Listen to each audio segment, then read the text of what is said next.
The rule of 3 suggests anything that comes in threes should be inherently more satisfying and effective than other numbers of things. And the third version of things always tend to be the best. Just look at films. You've got Return of the Jedi, Goldfinger, and my personal favourite, Toy Story 3. So this all bodes well for the car we have here, the third generation of the Mazda 3. The problem it has though is the company that it keeps.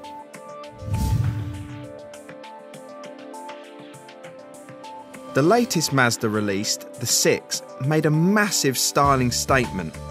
I'm going to be a little bit controversial here by saying the 3 doesn't have that same standout impact. In fact, I think medium hatchback design is all blending into one at the moment. An untrained eye could confuse this from a distance for a Kia Ceed or a 2014 Peugeot 308. The grille and headlight design is incorporated from the 6. It's almost like it's got a cheeky grin on its face and is a strong recognition point for the brand in line with the CX-5 too. The lower part of the grille has an auto shutting system to make it more aerodynamic, but is only available on higher spec models. This low body indent rising up the profile along with the window line makes a car look more sporty, but is a little bit like the Alfa Giulietta in my opinion. Round the back it's chunky and boxy. Now this window line is quite high, which does reduce rear visibility.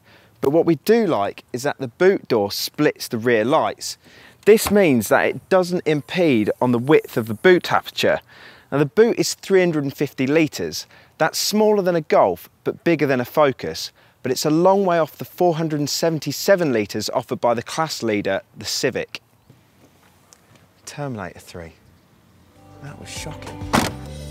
Those of you after a bigger loading space can go for the saloon version, or fastback as Mazda is calling it, which has a claimed 419 litre boot.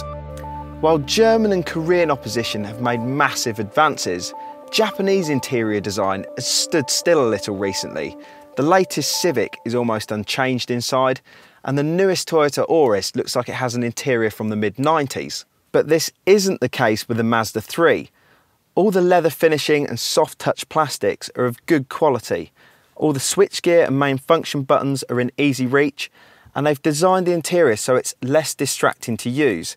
Even the control function for the infotainment system is set so you don't have to move from the driving position to use it.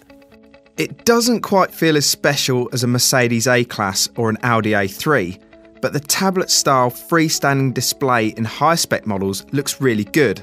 The chrome finishing isn't too tinny to touch, and top-spec sport versions get a head-up display, though this is on a fold-up piece of plexiglass.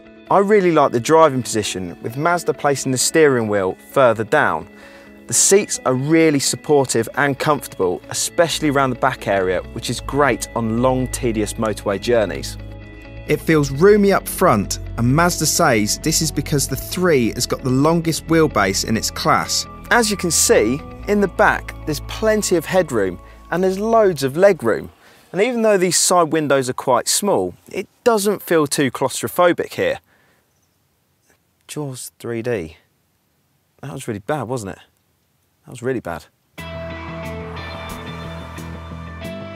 The model we're driving is a 2.2 diesel. The power delivery is linear and very smooth, but it doesn't quite feel as quick as rivals around the same point at about 150 brake horsepower, like the Golf. And Mazda's also gone to a great length to improve the interior noise. They reworked the sound damping in the dashboard and in the floor mats and even in the boot. This 2.2 diesel engine is still very noisy. There's a distinct engine grumble, especially when you're accelerating hard. And what I do really like is the steering. Mazda says this is derived from the MX-5 sports car along with the 6-speed manual transmission. It's really sharp, really nicely weighted and involving to drive. The Ford Focus is a front-wheel drive driver's choice at the moment, but I think the Mazda 3 will give it a real run for its money.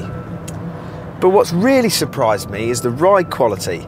Now you can tell it's firm and been set up for a sporty drive, but the damping's really good. It seems to soak up all the ruts on these quite bumpy Spanish roads. It'll be interesting to see how well it performs back in the UK. Back to the Future 3, that was just like the first one. So it looks like Mazda has a really strong formula on its hands. The looks will almost certainly prove popular. It's got great driving dynamics that have fed through from sportier models like the MX-5, and the ride is surprisingly supple for how well this thing handles. The big question for UK buyers will be around the higher capacity engines.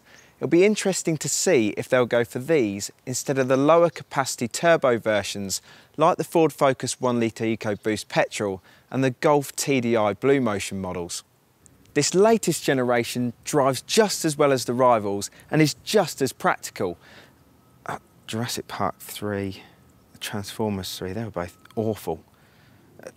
The Mazda 3 is definitely a third part in a trilogy that won't disappoint.